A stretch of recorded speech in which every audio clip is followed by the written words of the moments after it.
Da da da da. What's my good cheer? Welcome, everybody. Let's give YouTube a couple of minutes to get those notifications out. In the meantime, if you've never met me before, hi, I'm Cindy. I explore the inside and the outside. And oh my goodness, just when you think that, oh my goodness, how are you going to manage to get by? You got 4 months until your pension rolls in, right? And you just think these things. And then in a moment, there's a phone call or there's a little deposit put into your bank account. And then going, like, how does this stuff happen? Grateful for the little bits that come across my path to help alleviate often those things that I think that we make into big things, in all honesty, right? I think all of us, we can manage with the minimum. But because we're such worrywarts, because we look too far into the future, we can make a molehill into a mountain. We certainly can. I have been that person. You know, I've always lived by, I don't know, it's not a frugal living. It's not like it's out of choice, but I've always been able to manage, in a low income. And right, I'd like to say we all start somewheres and maybe end up somewhere else. But I know, coming from the family that I did and growing up, my father always had those same kind of moments as I did, where he'd have great moments of lots of money or good luck come into his house or a new car or a new adventure in his life. And he lived for these things. But my father was somebody who always lived for the day. He never ever looked towards the future. Of all the conversations that we had, and me and my dad used to sit down and have lots of in depth conversations. But, other than, you know, the mindset, he really loved, like, um, Bob Proctor and these entrepreneurs. And it was fairly, I'm not sure if they were new, but I guess because TV was just fairly new, that these were people that were just getting to be noticed in the public. And my dad, he loved to read in depth. He loved philosophy, and he just made this magnificent little life for himself. And yet, he took his family along for that ride. Now, I don't ever remember my father having conversations about those interests. It was only in those moments when I'd come home and he was watching those television shows, his bookcase full of books. In fact, I grabbed on to mindset uh, only because I recognized somebody that I went to a workshop, and this this character was introduced to me before then, but he was introduced to me, and I recognized him as Bob Proctor. I didn't know it when I was a kid or a teenager, but I remember my father's books, and I remembered the shows on TV that my father would watch, right? And I recognized him as somebody that my father appreciated. And I had just stepped my foot into law of attraction. I call it mindset because, it's in that sorting out, untangling those wires of our lives that trip us up. It's in It's in our upbringing. It makes us overly cautious. It makes us think into the future too much and not stay in the present and put the work in the moment. It makes us into couch potatoes, procrastinators, gives us that hypervigilance, you know, I think this day and age that we live in now, that the younger generations have it even harder than our generation did. Only because our parents were a little bit stricter, right? It seems to me in this day and age, the kids, they grow up going, "Where's my iPhone? Where's my Pixel?" Right? And they're wanting their computers and their video games. And I was just looking at a price of a PS5, and they run for like $500-$600, sometimes even more than that. And not to mention the video games. And as soon as they get one hang of one video game, they're already dreaming about the next one. When we were kids, our birthdays and our Christmas presents, they were pretty low key. My mother was pretty good at creating amazing Christmases, but they weren't full of expensive presents. Not unless my dad had a good poker game just before Christmas, and that did happen on a couple occasions, right? But for the most part, it was secondhand bikes. It was getting new shoes for school or something that we needed, but not necessarily what we wanted. And then, of course, there were always the Christmas stockings. And my mother was very creative. And that's how us kids all learned to pick things up during the course of the year for presents, so that when Christmas did come in, we wouldn't get smacked silly by the cost of it. Because, again, my dad lived for the moment and he was frivolous. You know, I hate saying these things that are negative about my father, because to me, my father was my best friend. He was my hero, my bodyguard. Like, he was absolutely everything to me. But we have to grow up one day and we have to look at where our problems come from. And they really do come from that guardianship, that parenting, that group of friends that when we were kids. It's true, we are who we surround ourselves with. And it took years and years for me to untangle those wires. If you've been with me for any length of time, you know I come from a very dynamic family. And I'm putting that lightly because I want to keep it light. But I think if you hang out with me, you get the gist of it, right? So, all of us kids, surprisingly, my sister Tracy, she did quite well for herself.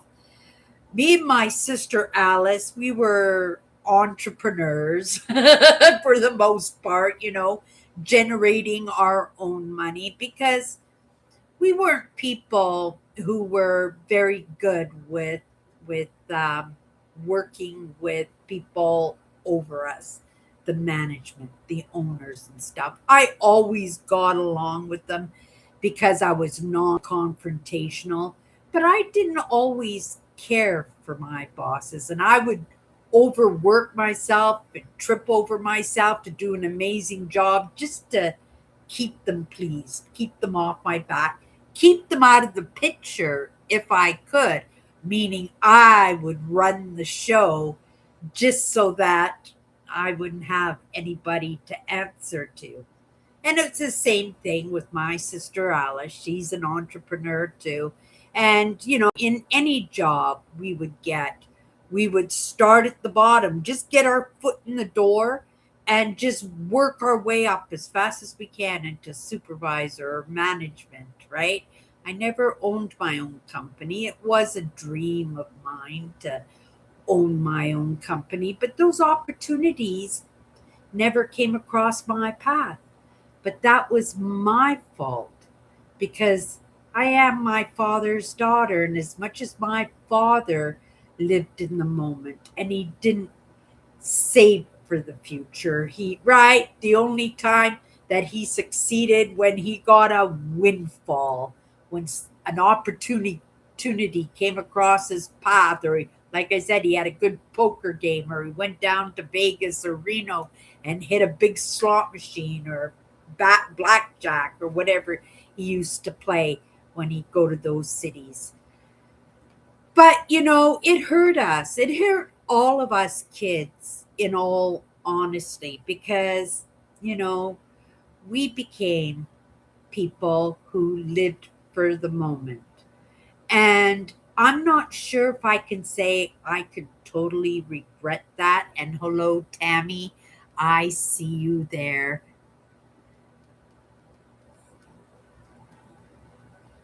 Don't worry about me, Tammy. I so appreciate when you do pop in, dear. It's amazing that you do, but you don't have to check in with me, and I appreciate that you do and you give me the heads up, but it really isn't necessary. I know you care. I know you pop in when you can, and you make that time. So no worries at all. Thank you so much for letting me know. But that's good. That maybe, hopefully, that means a little bit of extra money coming into your household. I hope that's the case for you, right? But living in the moment, like I said, it makes us kind of irresponsible because we're not looking for the future. Like, I didn't even get my first bank account until I got my first regular job, because for basically I did weekend fostering of children, and that was all cash, right? I did lots of babysitting, cash, right? I do housekeeping, cash, right? And then think of my first job. I think it was working at Wendy's when I was 16 years old. But for the most part, my dad cashed those checks for me until eventually I figured, well, I better get a bank account myself. It was right. I was never taught finances. And like I said, me and my father, we had some really great in-depth conversations. But those things that you would think that would be important to teach your children so that they could grow up to be viable adults, to be adults that contribute to society and contribute to a better life for themselves. And yet that wasn't the case. And when I look at my father's life, my father, he couldn't be insured because he had congenital heart failure, so he could never get those jobs that, right, because of the insurance that was required. But at the same time, it made it impossible for him to get insurance so that there was something for the family to fall back on when he passed away. And he always thought that any day that he could pass away, right?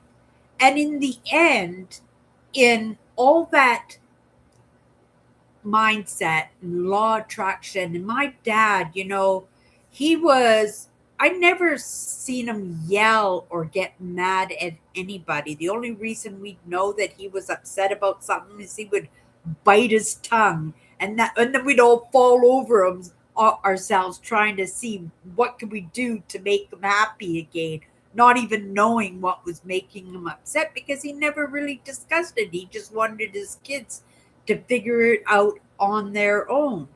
He was always level headed. And it's surprising because my mother was very wiry, very high stressed, and she could fly off in a second. And he would just sit there, just oming it out until she just gave up and having no more breath left. And yet, when my dad passed away, he was in subsidized housing. He never had that moment of achieving his big dreams of being a millionaire.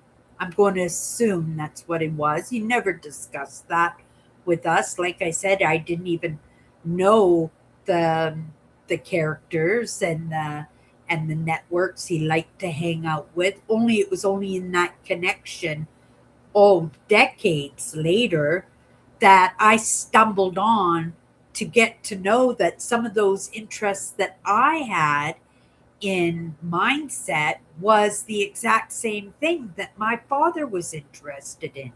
And yes, that might have hammered and hinged things up a little bit tighter because of that relatability that I had in that moment with my father, but I certainly still stumbled into it before even recognizing that it was the same thing that my father was interested in. It was only because I recognized Bob Proctor from a cover of one of my father's books. And then when I made that connection, I went back in my brain and right put myself in those shoes again in those years and look at my dad's bookcase, and I'm going, oh my goodness, there's that book and that book and that book and that book. And then I put two and two together, and again, I don't know whether it was my lack of interest, but I really don't believe my father discussed any of those were his interests, right? And we were too busy reading Nancy Drew and Hardy Boy books instead of just sitting there and discussing these matters. But we did live by these quotes. My dad loved quotes, and he raised his family in quotes. And it was something else that I remembered as a child and as a teenager, and that we lived by. And I guess those were the morals that he had, the values that he set within the household. But it makes me think, that in his lifetime, he never achieved his dreams. It was only in those spurty moments of gifts and serendipities and those, whoa, I was worried about this, and all of a sudden here it is, right? And there were lots of those moments in my father's life. He got to live his dream of being a commercial fisherman. He had his own boat, and he would be able to take off for months at a time, and even though it wasn't good for his heart, he did it anyway because he was living in the moment, right? He was living in the moment. He wasn't thinking about the future in any way.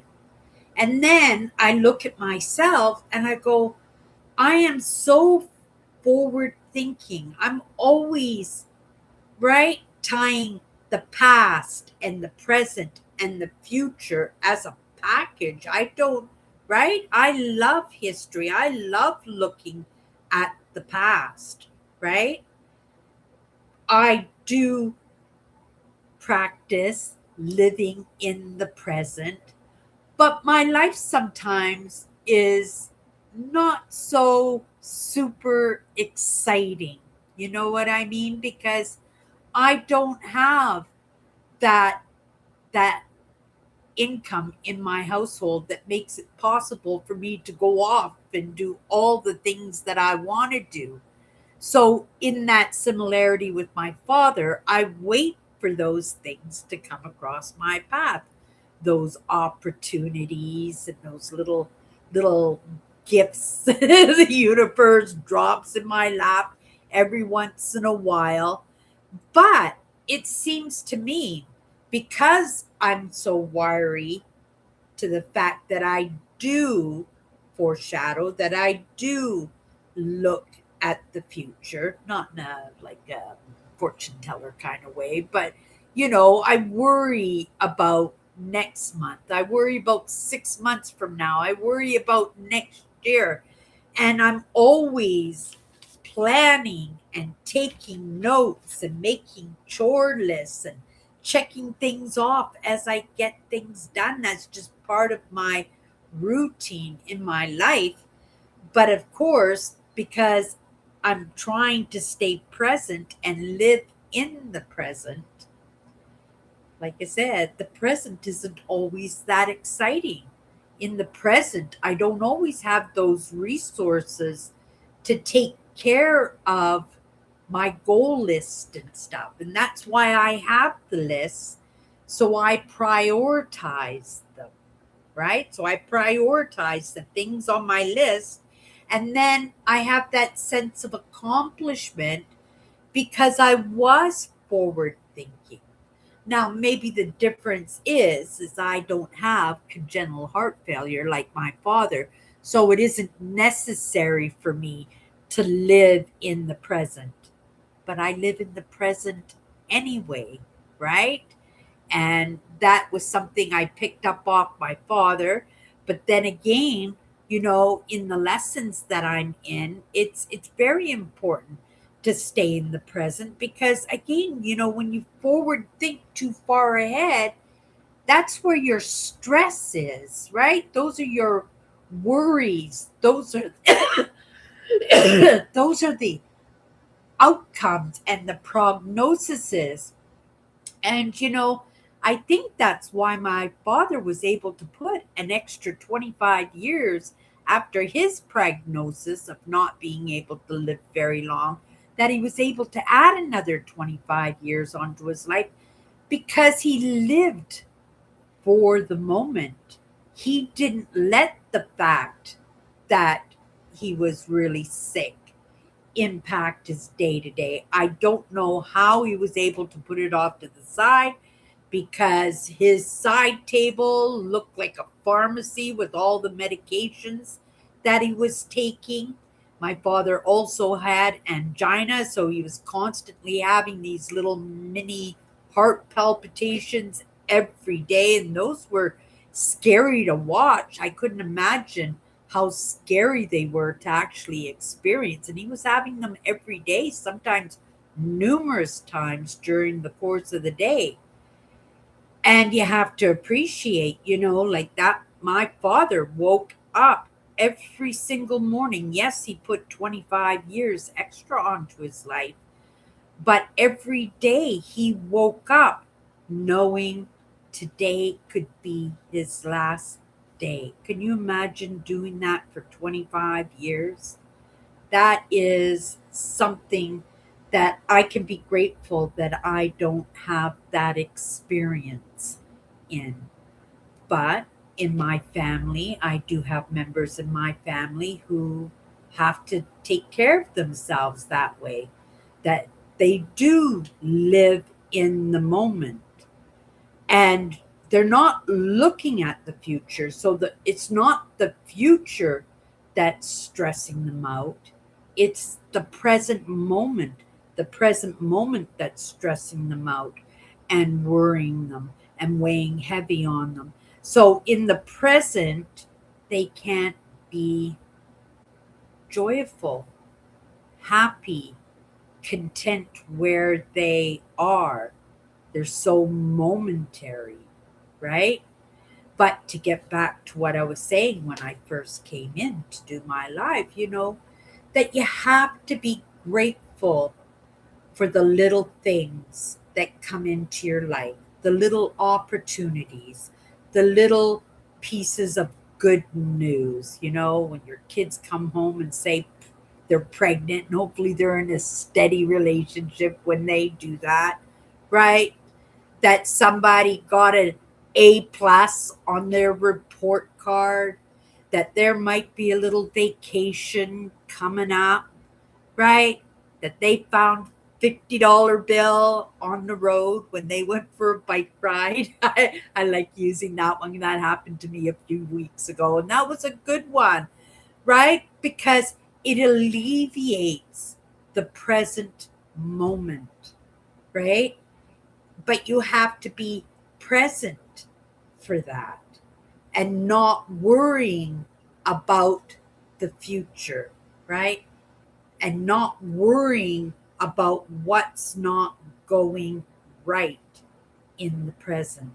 You have to look at what is going right in the present, because all those times that, those little things that come across your past, those little things that put a smile on your face, right? Those things that, when things life is heavy, right? That worry still is there, that you appreciate that these moments, little moments that come into your life to give you a momentary smile, ease of mind, alleviation of stress and anxiety, that these are moments that I come to appreciate. They are just gifts, right? Just absolute gifts. And I only say that because today I got a little gift, right? A little unexpected gift, right? I wasn't expecting it in the moment. I was expecting it at some time, but I wasn't expecting it in the moment. And I was forward thinking, right? I was worrying about the future, and I'm going, oh my goodness, how am I going to pay this bill? And I've got my list going on here, and my bills and the responsibilities I got to take care of, and I'm trying to check things off, but I'm doing stuff, like I'm just physically doing stuff, but doing stuff that's not generating the resources for a lot of the things that I need to get done. But because I was putting that action in, right, that physical action, and I was still checking things off my list, right? I was still checking things off my list. But it was in that physicality of living in the moment that the little miracles, right? The little serendipities, the little breadcrumbs, the smiles, the alleviation of the stress, because I was doing things in the moment. I was staying in the moment, trying to get this stuff done, that other things came in, right? And it makes it possible to check something else off that list, because that was something that was unexpected, right?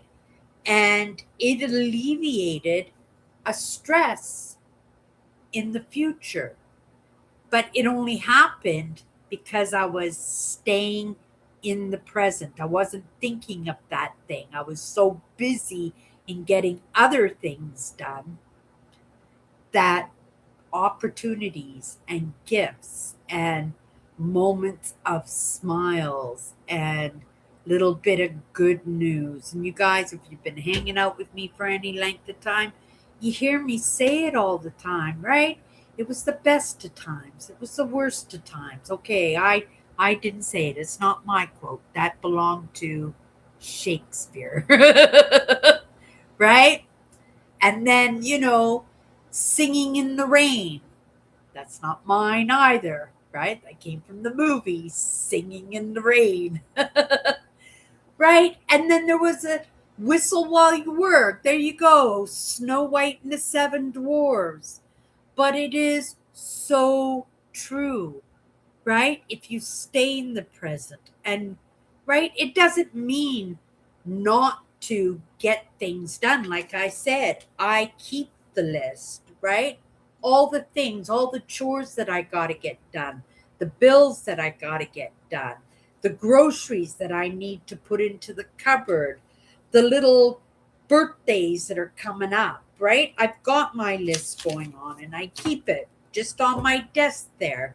And then I stay in the present. When I find I'm forward thinking, I start worrying about the bills or worry about how's my trip in September going to happen.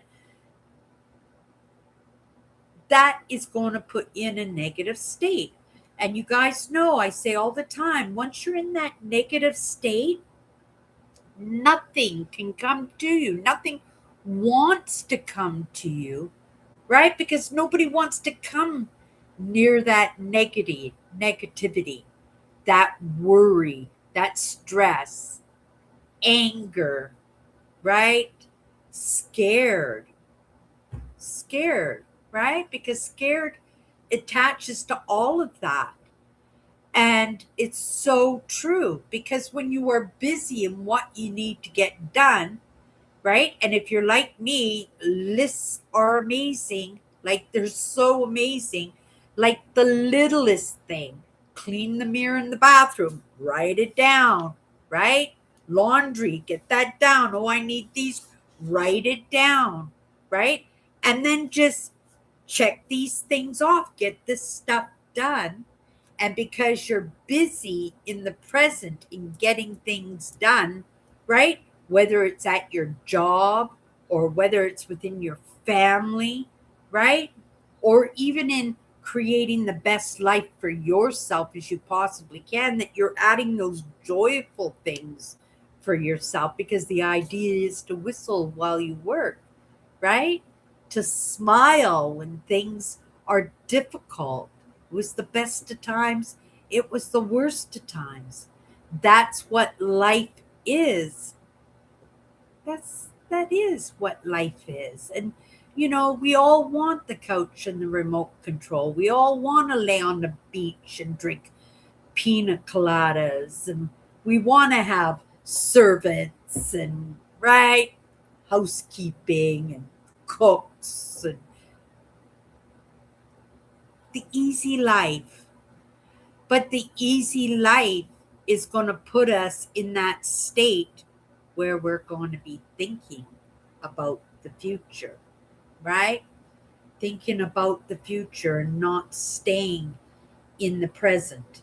Yes, laying on the beach with a pina colada, I could enjoy that for a few days, right? And you would be in the present in that.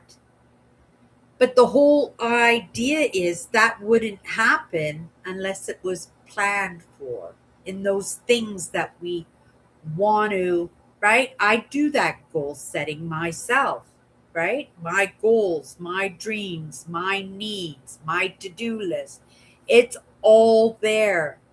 And I just keep checking those things off because I know that if I don't have that, it's not a matter of staying busy for the sake of being busy, but it's being busy to move forward, right? In that creation of the best life that I could possibly have, but also to be that example for others, right? That they can do the same thing for themselves. And, I am in the moment, don't even have a job. I'm living off a small pension in this moment. Not even my main pension doesn't even happen for a few months from now. And it has honestly been a struggle in that.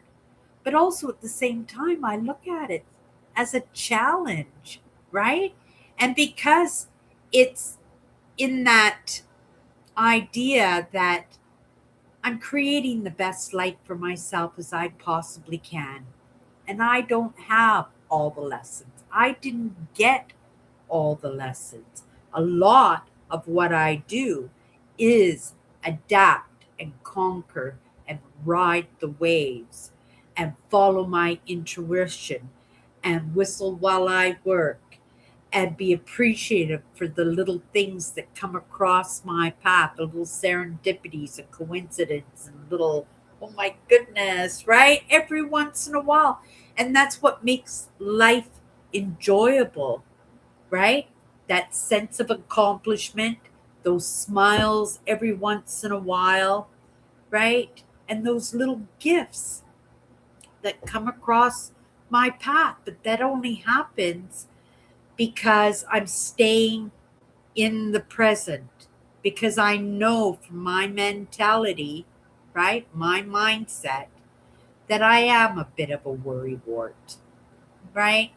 My sister has got herself in such a state because she just stresses and worries, and because she's such in a negative state, there's no optimism there, right? There's that, and it's hard because that negative just gobbles that stuff up like popcorn. It's like inviting the negative over for coffee, right? And they'll be your best friend. And that's a terrible way to live, in all honesty. And I understand, a lot of what I'm doing online, and, few opportunities that I've been able to go to a workshop or a seminar, right? That I have been able to pick up in those relations and in those lessons, right? In those lectures by my own choice, right? In setting those goals and having those dreams, that I made the decision. I applied myself in the present to sit in on that. And the gifts out of that have allowed me not to worry about my circumstances. Now, am I irresponsible? In a sense, I am, right? Because I could be going out there for a few more months and making some money, right? But what I'm doing online is important. It's important to me. It's important for my future. It's attached to my goals and my dreams. It keeps the smile on my face, song in my heart. It adds content for my brand, right? And it moves me forward, and it gives me these most important lessons, because I couldn't imagine if I had not untangled some of those wires, the state of mind I would be in for the situation that I had put myself in, because those were the choices that I made, right? And I have to take ownership of the choices that I made, right? And did I stick my foot in doo doo? Probably, right? But I am grateful, right, for the experience. I am grateful that I set boundaries and I held myself responsible for those boundaries, but I also held others responsible in respecting those boundaries, and to be able to learn to respect other people's boundaries, right? It's pretty amazing. And if it serves me, I can't beat myself up in that, right? You know, Failing is a part of succeeding. And when I say how important it is in those lists, in those to do lists, in those needs, and those goals, and those dreams, and this tiniest ones, big ones, tiny ones, get it all down there. Because at any given moment, when you get yourself in that state of worry or stress or fear, that's a mindset thing. That is, because the things that you need will come across your path. You will find a solution. You will have a conversation.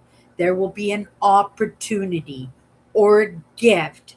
And all that worry and stress that you put into that would have been for nothing, except for the fact that you left yourself in a negative state so that more negative could come in, right? And it was only because if it doesn't come into your life, it was because you just left yourself in that state. There was no way for it to even get near you, right? Let me come into the comments here. I'm babbling off on something. It was just a little thing that came across my path today, and it took care of a bill, right? It took care of a bill. But I was not stressing and worrying about it. In my list and stuff, I had budgeted for it, but it took out of money at the end of the month because I am going away for the weekend. I'm going to a weekend festival, music festival for cancer, and gonna go camping and stuff. I'll film the whole thing for everybody. But I still have to pay for the ticket, right?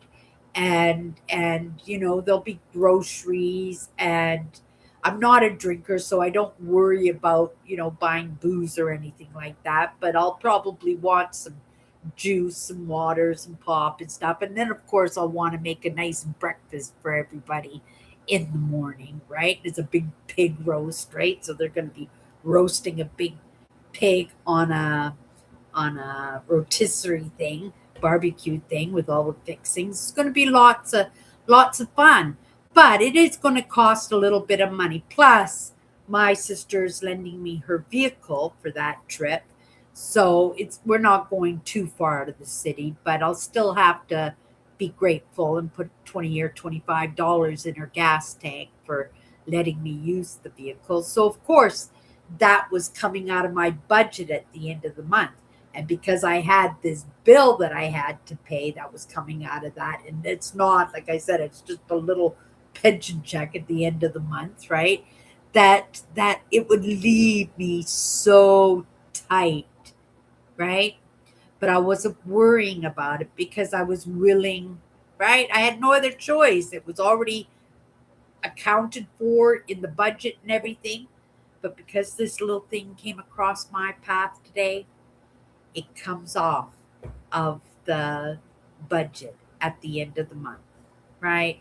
And so I worried and stressed, right? For nothing, right? I wasn't worried and stressed about it, wasn't making myself miserable because, again, I was forward thinking a little bit with my goals and stuff, my list, and made sure that it was on my list so that I knew at the end of the month, no matter what, that was getting accounted for, right?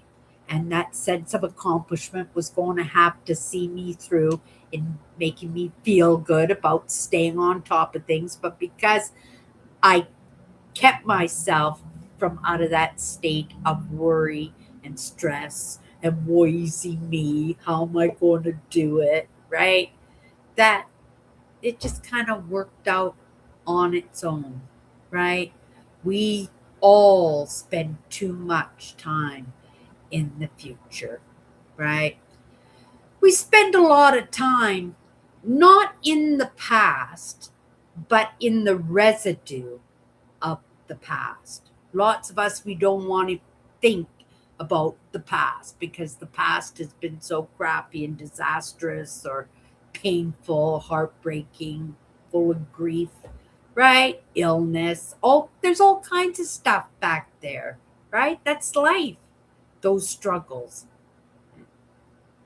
right? But it's in making sure that in those struggles, we are smiling, that we are finding moments that we can feel good and appreciate others and those small things that come across our path that give it a moment of relief from the struggle of life. And no matter who it is, we all have struggles. Everybody has struggles, right? Even the person with the Ferrari, he's got struggles. He's the one who's paying $2,000 every 2 weeks for his car payment, right? And he's spending $6,000 a month on his mortgage or on his rent, not including all his house bills and stuff. But the person in low income, right? They're in the same state. Of course, they don't have a Ferrari. Maybe their rent isn't as high, but the money coming in isn't as high either, right? So everybody is in the same storm. We're just all in different boats, right? We're all in different boats. And, I would think that the person who's got to divvy out thousands and thousands and thousands of dollars every month for all the toys and high living that possibly they really can't afford, but because they got to show themselves well, they put themselves in that debt, or, right, on the credit cards and stuff. And because they're living the high life, we think, oh, they have no worries. They have the perfect life ever. But no, right? They got problems too. They got big problems. Everybody has problems. But to each one of us, we get to make the choice of how much do we want to take on. What's our capacity, right? What's our capacity? And in the moment, right, I think my capacity is nicely filled. I fill it up and I stay busy in that. And I stay busy in the present, right? So that little bit of agitation doesn't get a hold on me, right? There are moments in life that it happens, but those are the moments to pull up those good memories, right? Look forward to those goals ahead. That's why I set this goal to go camping every September. That's my stick with the bag at the end. That's my reward. And who's to say whether it happens every year? It's a crapshoot, to be honest. I have no idea how I'm going to manage to get it done, but somehow, some way, it's always happened for me. This year, the challenge, all the forest fires where I want to go. I go to Ontario every year, but the whole province seems to be on fire this year. How's the smoke there in Michigan from Ontario, Cami? Let me just come into the comments here and see what everybody's talking about. I saw Eugene. Was it Eugene that came in? Hello, Eugene. Okay. Um, yeah, don't worry about that, dear. I hope you're not too exhausted from putting in those extra hours and stuff. And yeah, you like the Hardy Boys and the Nancy Drews. It was so amazing. I remember, we lived on a farm. This one time we lived on a farm. It was only for like 6 months we were living on the farm.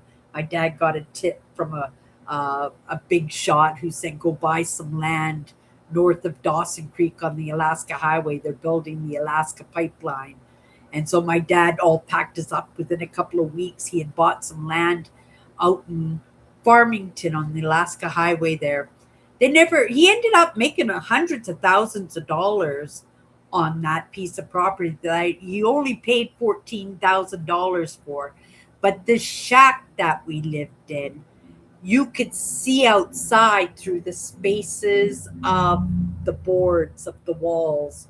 And I remember my mom and dad tacked and nailed blankets all over the walls of this shack that we lived in just so he could make some money. And he sold that property 6 months later. And he took us all out of school, I think in April or something like that. And we moved down to Vegas for a few months. Then he moved us back to Vancouver. He only had enough money left over to put a down payment on a new house. Like I said, my dad lived in the moment, right? And he created the best life for himself as he possibly could. His family went on that adventure for him, and he made it an adventure in all truth. And not to say there weren't difficult times. There were lots of difficult times. I went to 11 different elementary schools, right? They held me back a couple of times in school. Well, one time for sure, but the second time I think my dad fought them. That one year he took us out of school to go to Vegas, right? They wanted us to do the year over again because he did that, but he managed to get us back into regular class, right? In our regular grades. But walking into school mid-year Like that was hard for kids, right? And all his kids did that. And it was hard times. It was hard times, but they were adventurous times too. And that was the idea, to mix. I call it mixing the turnips, mashed carrots and turnips in with the mashed potatoes at Christmas dinner. I love Christmas dinner. It's one of my favorite meals in the whole world. But at Christmas time, there was always this big gob of mashed carrots and turnips, and I hated mashed carrots and turnips. And the only way I could get it down was to mix it with the mashed potatoes and gravy. And that was the idea, right? So when things aren't going well, that you're mixing the good things in there. You're mixing the adventures. You're setting goals, and you have your dreams. And those goals and dreams might not ever happen. They might not ever manifest, but it's in the pursuit of them, right? It's in the pursuit of them, in the present moment that you're in working on that list and just dreaming of this trip that you're going on, that I do every day, every day. And every year I have no idea how it's going to happen, but somehow it has happened, right? This year is uh, the year that my full pension comes in. I'm just going into saving mode. If I've been able to live for a year and this little amount of money every single month in budgeting because of my list, because I'm being responsible, I'm utilizing the lessons I've picked up, and I'm putting them into practice and being that evidence for myself that it can be done. And you guys have been hanging out with me all this time, so I'm also the evidence and the example for others that it can be done, right? On nothing. On it, like it's pretty much nothing.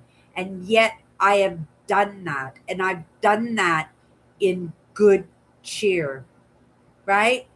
And again, it hasn't always been good cheer, but I mix it up, like I mix up that mashed carrots and turnips with the mashed potatoes. Oh, I hated mashed carrots and turnips. Okay, let me come into the comments here.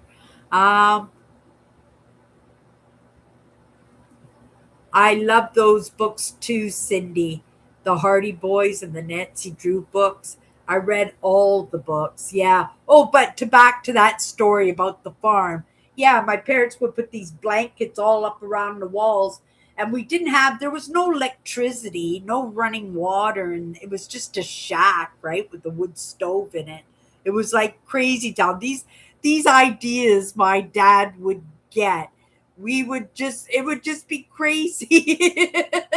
Like, who would do something like that? Like, it was actually a shed that nobody had lived in for probably 50 years. He just wanted the land on the Alaska Highway so that the government would buy it up. And they did. He bought it for $14,000, and they gave him $1,000 an acre, and he had 365 acres. He made $365,000 in 6 months. My dad was smart that way. My dad was an entrepreneur. Right? He'd come up with these harebrained ideas and they would work. But it was in the moment. It was always in the moment, right? He'd pick us up just on a idea, and off we would go on another adventure. But it was mixing the adventures in with the hard times. My dad loved to go for country drives and go walk trails and go fishing. But these were things that he did because they were inexpensive, like adventures that he could do with all the kids, that they really didn't take any money. Throw a few bucks in the gas tank and off we went. We would have the most amazing adventures, right? And, you know, lots of times we had no idea that things were tough, right? My dad kept a lot of that to himself, right? I shined on my dad, but I didn't have any of these ideas like I have these ideas now. But I picked up. My father was probably my best teacher. I have to be honest in saying that. And he was irresponsible. He lived in the moment, but he lived his best life. Was it spectacular, amazing, full of his goals and dreams? No, but every once in a while, something would come across his path, right? And he created in the moment those joyful moments for himself and for his family. And that's the truth, right? We're all in the same storm. Oh, but to get back to that, the blanket, we would sit under an oil lamp and read Nancy Drew books and Hardy Boy books. We would just sit there under the oil lamps and we'd read these books. And I read them all too, right? And they were pretty amazing. And the kids, they don't appreciate those books anymore, do they? The Hardy Boys and the Nancy Drews. Yeah, they were pretty amazing books. Amazing stories too. All mysteries and stuff. Yeah, I used to have fun get into a book and then see if I could figure out the ending. Like how fast, how many chapters would I have to get through before I knew what was going to happen. That was my favorite thing to do. Um, Hello, Eugene. Thank you for popping in. And and what you are doing online, Cindy, helps and is good for the present time too, Cindy. And that's true too, right? To be able to have a space where we can just kind of hang out together and shine on each other. I think that's absolutely beautiful. You're 100% right. But sometimes, right, we don't appreciate these things because we just take them for granted. We don't give them any thought because they're just incorporated into our lives, right?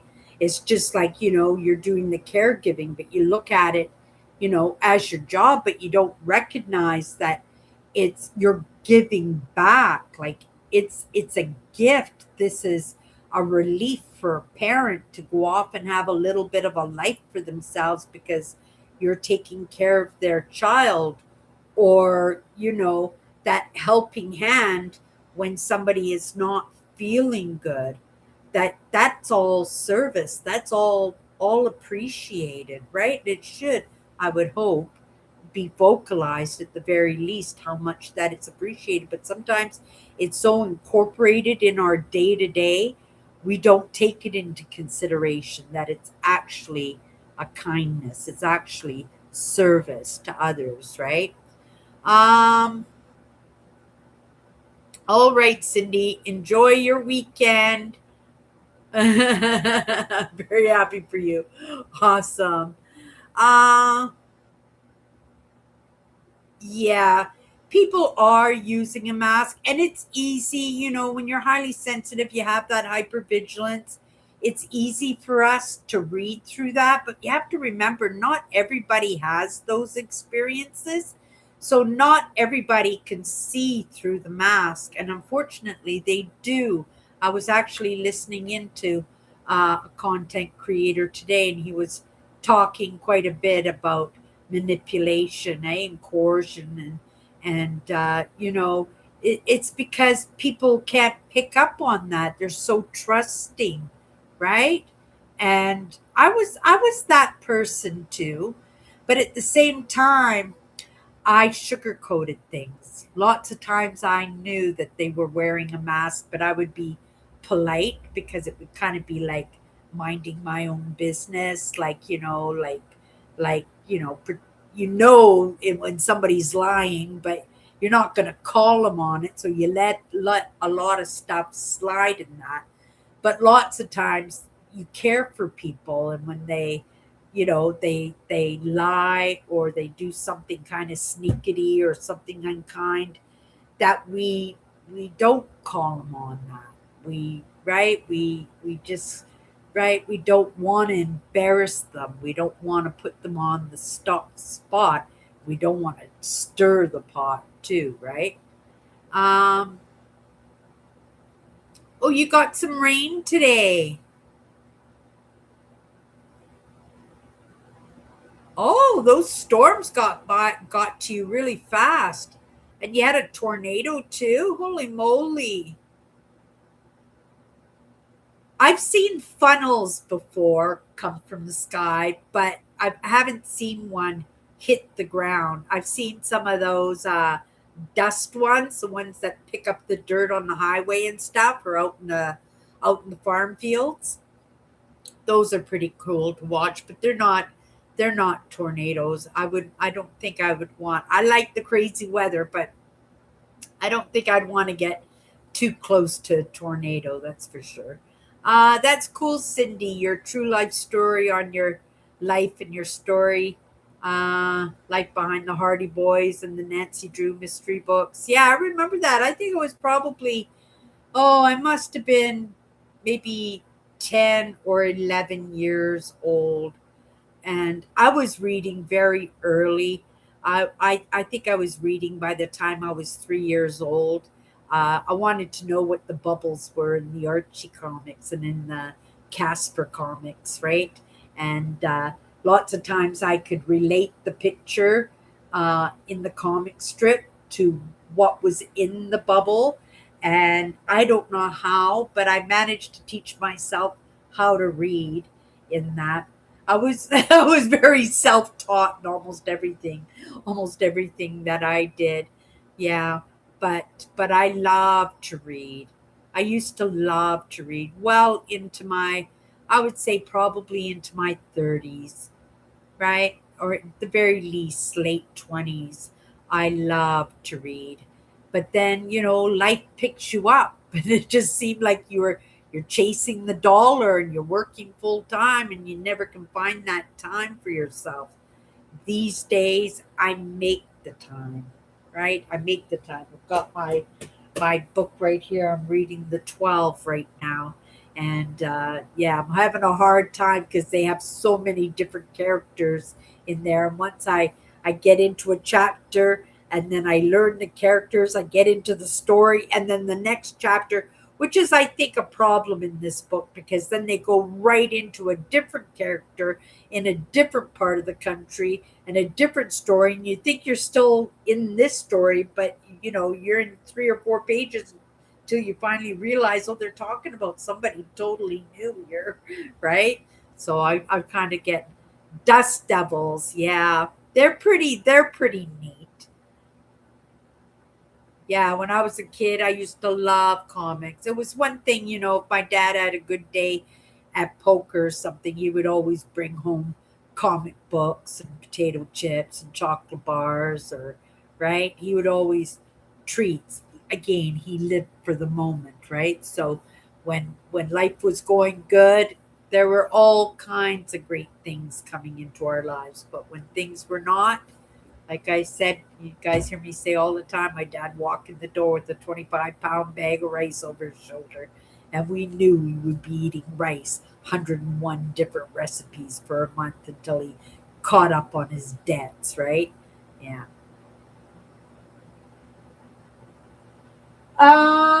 The author is Justin Cronin. Justin Cronin. It's a really good book. I didn't even know it. I got this at the little library, and I said, "Oh, that looks interesting." Then I came home, and it said the author of the passage here, but I didn't remember the title of it. But once I started reading the book, and some of the characters are the same characters as the first book that I did happen to read. So this is the second book in, I guess, a trilogy. I think there's one more book to this story, right? And yeah, it is. I'm happy to read it. I do like the trilogies, right? And they're super interesting. I like to, especially the historical ones, right, where you can get to know the characters and get to know their kids and their grandkids, right? And the story just carries on. I like those. Okay, you guys, let's grab a card. I know I was just yapping off about not much today, but it was one of those days. I was checking things off of my list, getting things done in the house that I knew had to get done, but because of the heat, right? It's been so hot and I shouldn't let it stop me. But I knew we were expecting to have a couple of cool days here in Manitoba. So I thought that would be the perfect day to get into the physicality of the work. But that lesson today is being busy in what you're doing. And then those other things that are on the back of your mind, right? They just sort of sort themselves out. And that's what kind of happened with me today. It cooled right off. I slept good. I've been sleeping really good, ever since I've been taking those iron pills. I've been sleeping through the night. I'm not getting up in the middle of the night to go to the washroom and stuff. So, yeah, I must have worn myself right out.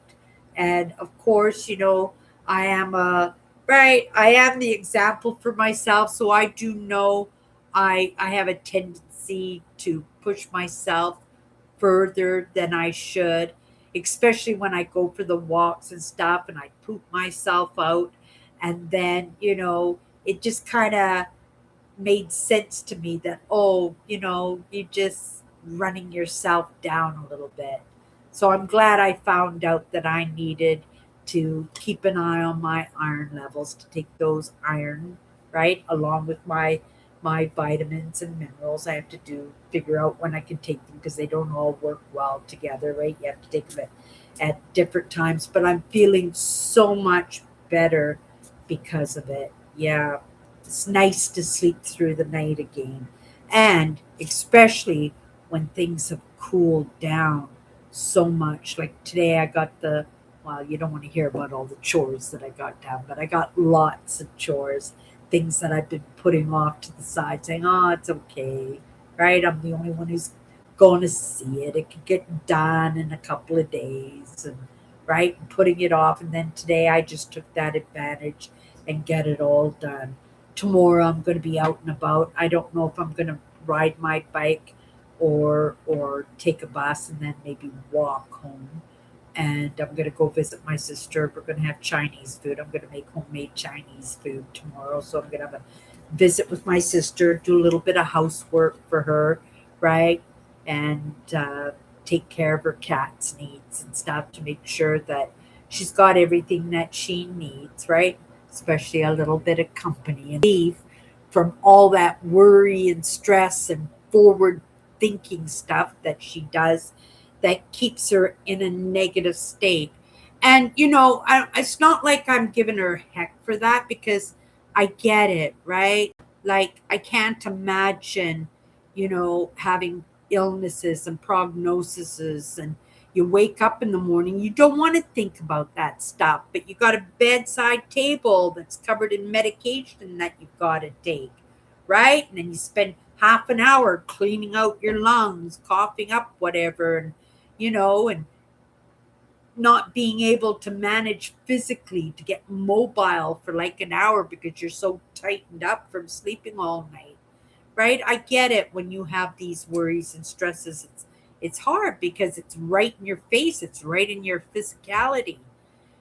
But it's right, just putting that best foot forward and include those things on your list, those little gifts to yourself that will make you smile, not push yourself, right? It was okay that my house was not perfect this week because we were in the midst of a heat wave, right? I couldn't very much go anywheres past my desk because that's where the air conditioner is just keeping me just comfortable, right? I don't manage the heat very well at all, but I keep myself busy in other things, right?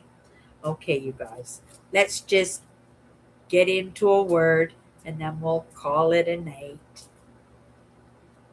Hope everybody's having a good week.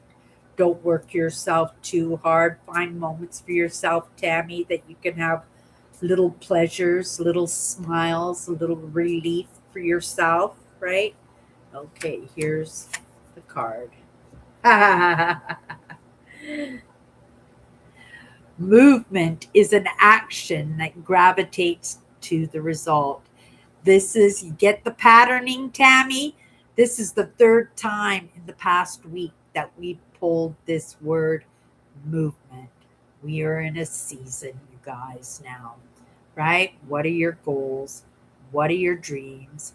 What's on that to do list? What's on that I need to get this right list? And just start checking it off, right? Don't worry about what's going on with the rest of the world if you possibly can. Worry about yourself and your own, the people that you surround yourself with, right? Keep yourself busy. Check those things off of your list so that you can feel good at the very least at the end of the day that you got some things done, right? Because sometimes it's hard to find those moments when you can smile, right?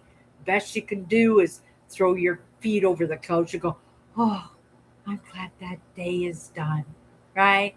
But when you do that, think, what did you get done in that day, right? If you are all pooped from your day, congratulate yourself, right?